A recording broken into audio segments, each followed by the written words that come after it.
Hi, my name's Dr. Alan. I'm a GP at Burley Health Centre.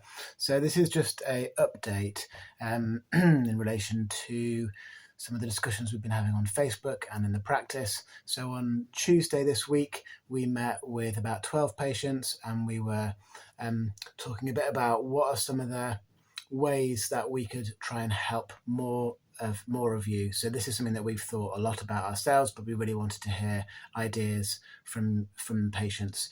So in that meeting, I talked, and this is what I'll actually relay in this video. So we talked a bit about the challenges, about why we're struggling nationally. It's not just Burley. What are some of the things that we've done to try and improve things? So you can help understand that. And we also wanted to canvass your ideas, and I'll share some of the ideas that came up and what are some of the ways that you might be able to help to bring some of those ideas to life.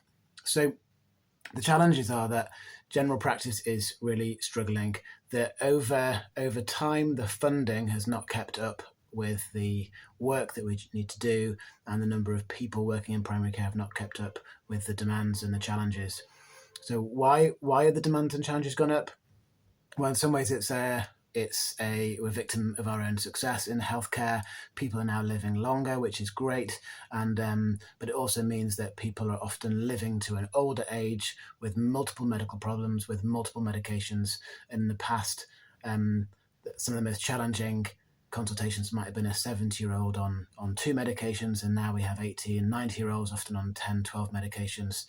So there's much more things that can go wrong, much more complexity, and far more people who are in that category.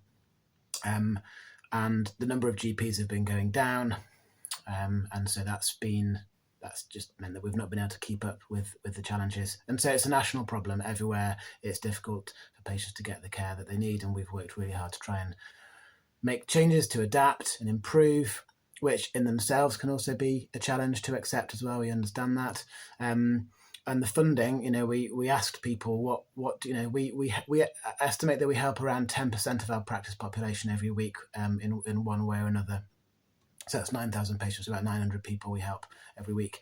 And we asked the question, what do you think we get paid for that? So what is the funding that we get each week for each patient, for all of you?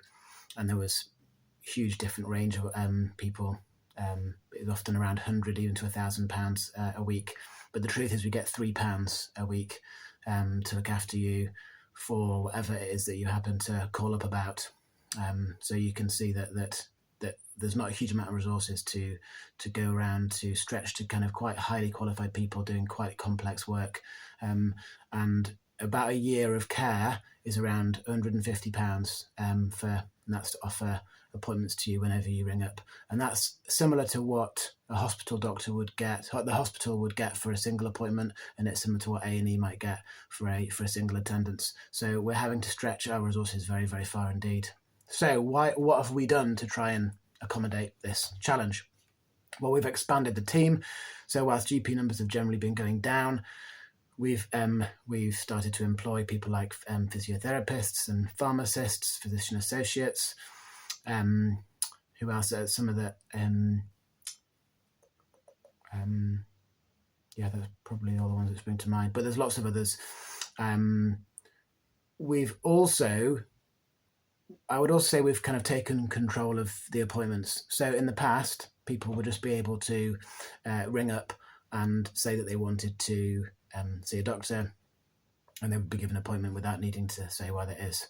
Now, the challenge with this is that if we only have a restricted number of appointments with the GPs, but we have a huge team of people who can help, and that team changes all the time, and we can't expect you to know what roles people have or even what services are available to help.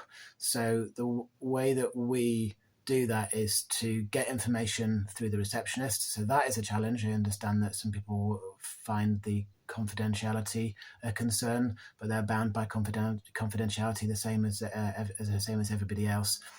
And if we can learn a bit about what the problem is, we're very well placed to try and work out who the best person is to see you, and it creates extra appointments. So whilst that's an inconvenience, it means that sometimes we can find a different person to help you.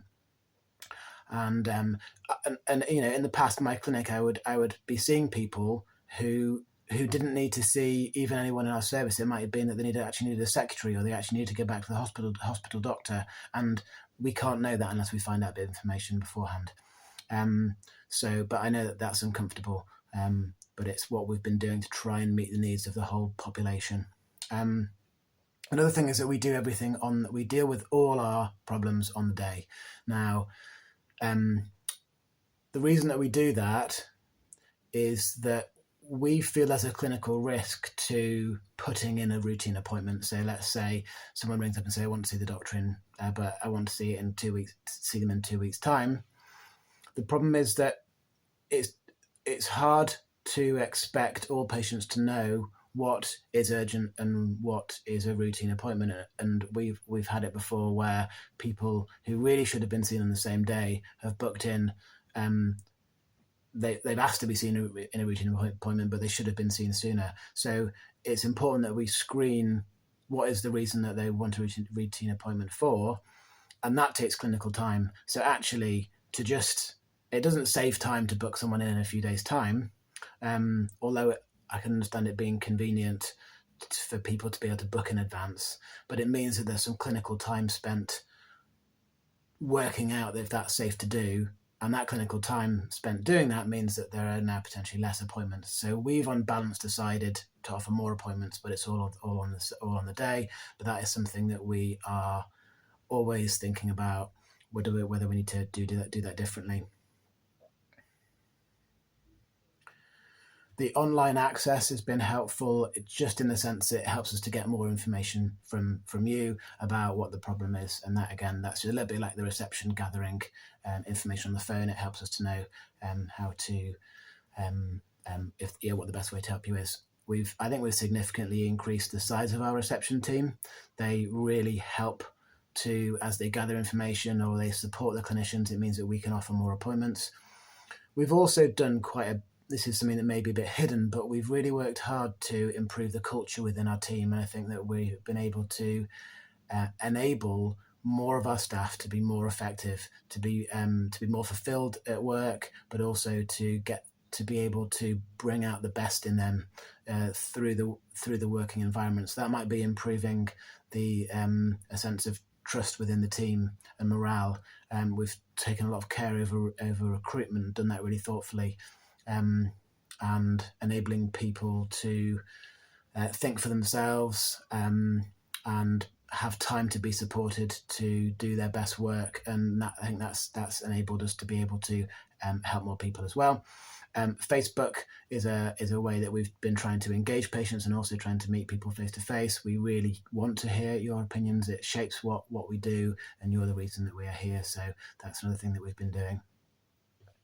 One of the challenges is around what are the boundaries of general practice? What is our job and what isn't our job?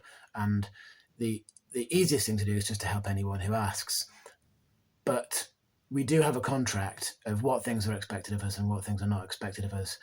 And so some examples of things that are not our role might be some certain injuries, that the funding for injuries goes to A&E and the minor injuries unit. So we're not often funded to actually help people with injuries. Now, people may expect that is our role, but if we do help someone who's had an injury, then it means that we're going to struggle more to help the people who really don't have any service to help them. And that includes ear syringing. Again, it's something that isn't funded anymore. And also, if you're under the care of a hospital doctor, then it's really important that if you've got a problem that relates to that problem, that you go back to your hospital doctor if they're still under your care. They're funded very well to look after you, and it also gets quite confusing if you have the hospital and us trying to help with the same problem. There's a new pharmacy scheme where the pharmacy are seeing more simple problems, but often that might require antibiotics. So that might be ear infections or urinary tract infections or chest infections. They can assess in a clinic room in privacy. They're very highly qualified and they can see some simple things. And if there's any problem with that, then they can send it back to us. Also, the NHS app has been very effective for helping you to be able to be a bit more in control of your healthcare. It's the simplest way to request your medications that save you having to ring up. It also means you can see your results and you can see the consultation that you've had with the doctor. So these are things that we have done or that have been done nationally to try and help. It still is a real challenge. And in the morning, often within 30 to 60 or 90 minutes, often our ability to be able to help more people starts to become a real challenge, and we have to go to only helping people who have urgent problems and asking other people to ring the next day.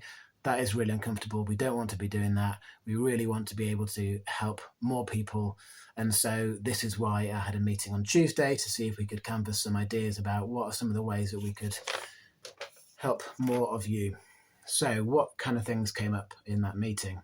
So there was things around volunteers. So could it be that there are people in the community who could volunteer to help in some way? And so we would love to hear from anybody if you feel like you've got some time to spare to do some work with us. Then we can, and you could share with us what your skills are and what your background is and what your interests are, and see if there's a way that we can work together to help you to help some of our patients.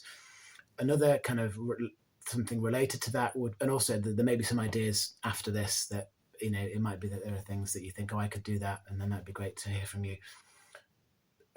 Something that could be potentially helpful is around peer support. So have you got a condition, or have you had a condition that you've lived with, or you survived through, you feel like you've got a really good understanding and that you'd really like to help other people who have a similar problem? It'd be great to hear from you. Could we get groups of people where instead of learning from just a clinician, we can still have that, but it's really helpful to maybe be able to meet with people who've actually lived with that condition or lived through it. They've got a different kind of an expertise, and that could be really helpful. Also, if you feel like you're someone who could help other people, even if you don't have a particular condition, but you'd be quite happy to try and help other people to meet, so almost like to coordinate or facilitate that group, that could be really helpful. One person asked whether or not we could have printouts for average blood pressure readings, and that's something that we'll arrange and make sure we have on reception. Somebody asked about self-referrals. Are there self-referrals available? So if you go on our website onto appointments, there's a link to Accurix, which is the new way to get online access, and you'll see self-referrals on there. And we have populated that with all the self-referrals that we're aware of in Sheffield. So that's something that you might be able to do for yourself.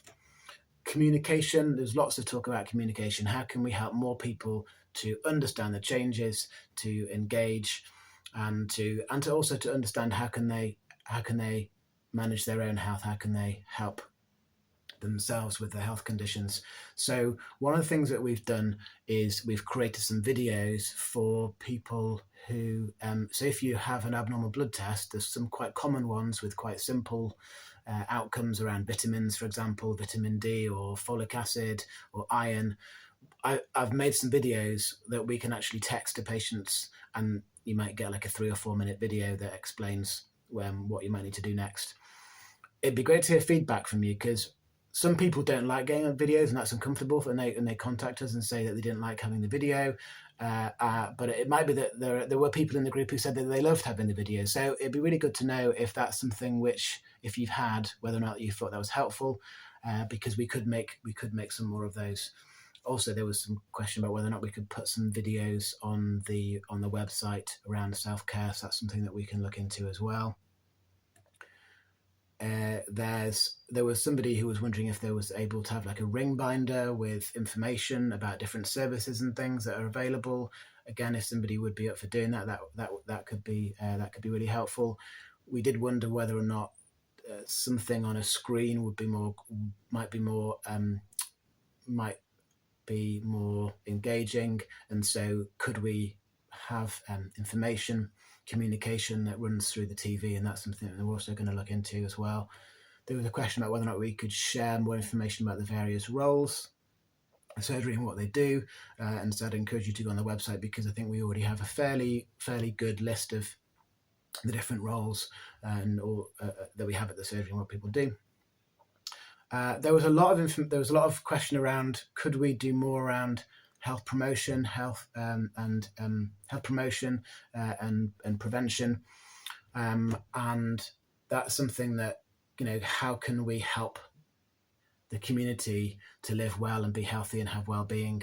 And that's something that we would love to get more involved in. So it'd be great to hear if you've got ideas about how we can do that. We've had a walking group set up in the past. We've got a singing group. We have a group for babies on a Wednesday, I think that is. So, but we're open to ideas about what other options there could be. One of the ideas was around linking up with community groups. I think we're already doing that fairly well, but I've made a note to myself to link in with the Woodhouse Forum and see if there's any other things that we can inform you about. And finally, I thought one really interesting idea was around linking up with schools. So are there schools in the area where there are students who might in some way want to work with us to help with the work that we're doing, or to be more involved in the community, or could we come into schools? So if you're involved in a school and you can envisage how that might happen and you've got ideas about that, we'd also love to hear from you. So I hope this has been helpful as a little bit of a review, and thank you so much to all the patients who came along. We'll continue the discussion, and I'm sure there's going to be an ongoing discussion around how can we make the service the best it can be for you. We're committed to that. It's hard. We're never going to be able to do things perfectly, but we are going to do our best. So thanks. All right. See you soon.